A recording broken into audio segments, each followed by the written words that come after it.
Hey guys, today I'm going to show you how to make these garlicky, herby turkey meatballs that are simmered in the most delicious maple mustard sauce. This is a favorite recipe during the fall and winter months, and the beauty of turkey meatballs is that they're leaner meat, so they'll fill you up without weighing you down.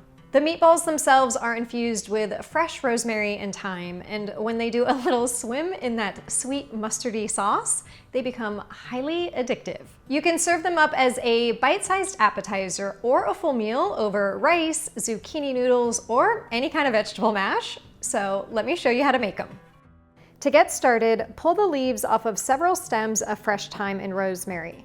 For the thyme, you can usually just run your hand down a stem from top to bottom, but if there's little side shoots, just pull the leaves off of those. And for the rosemary, it's much easier to pluck the leaves right off. You'll need about 1½ teaspoons of finely chopped rosemary and 1½ teaspoons of finely chopped thyme.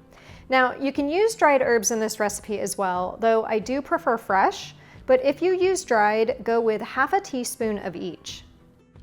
The beauty of this recipe is how simple it is, and unlike many recipes that have lots of slicing and dicing, the only other item you have to prep is an onion, and you'll want to finely dice half of an onion.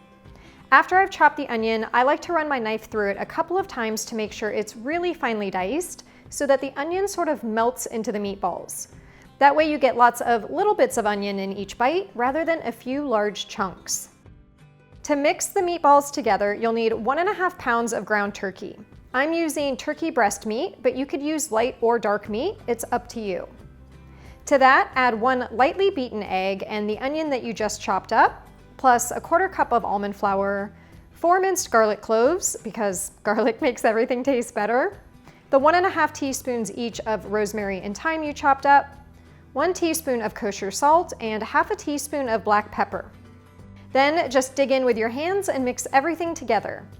You want to make sure that the onion, garlic, and herbs are well blended into the turkey meat, but you don't want to overmix it either, so it should look about like this.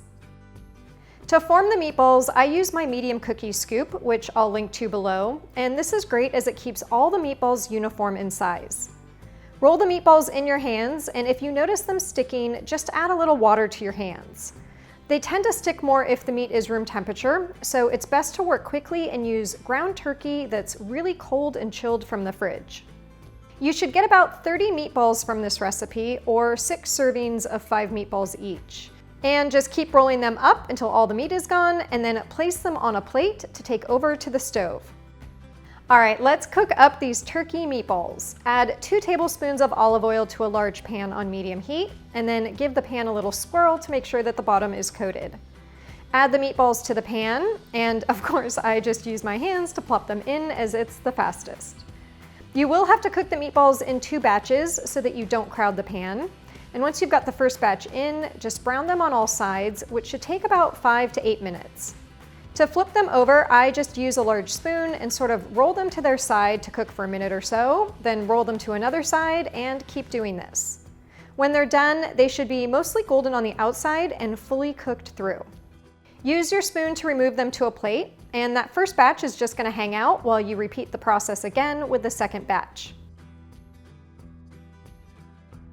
If you feel like you need to add another tablespoon of olive oil to the pan, go ahead and do that. Then add the remaining meatballs. Cook them through just as you did the first batch, and then remove them to the plate with the other meatballs.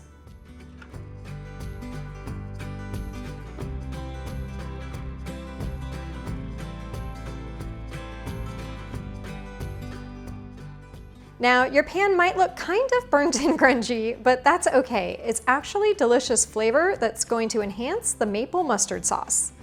So to get that flavor off of the bottom, add 1 cup of turkey or chicken broth, which will deglaze the pan, and you can use your spatula to scrape the bottom clean. Add 1/4 cup of Dijon mustard, 1/4 cup of maple syrup, and 2 tablespoons of mayonnaise. The mayo imparts almost an aioli-like flavor to the sauce that's really delicious. Use a whisk to mix the sauce together, and it may look clumpy at first, but as it warms up and simmers, it will come together, so just keep whisking. Add all of the meatballs back to the pan, roll them around in the sauce, and let them simmer for a couple of minutes to warm the meatballs back up and reduce the sauce ever so slightly. This sauce really evokes all those autumn vibes, and it's the perfect combination of savory from the spiced Dijon mustard and sweet from the maple syrup. Meatballs are always a great holiday recipe to serve up as an appetizer with toothpicks, but as I mentioned in the intro, it's also great as a full meal over rice, zucchini noodles, or mashed potatoes. Essentially, anything that will soak up that extra sauce. Before serving, I always love to add a little bit more chopped fresh thyme and rosemary because that pop of green not only makes everything look better, but also tastes better. Now, I was super excited to dig into this recipe for the taste test and thought I could plop a whole meatball in my mouth, but that ended up not being such a great idea and clearly not very photogenic. So on take 2, I took a much more appropriately sized bite for the camera. I hope you guys enjoyed this recipe, and if you do, make sure to give it a thumbs up, share it with your family and friends, and I will see you again in the next video.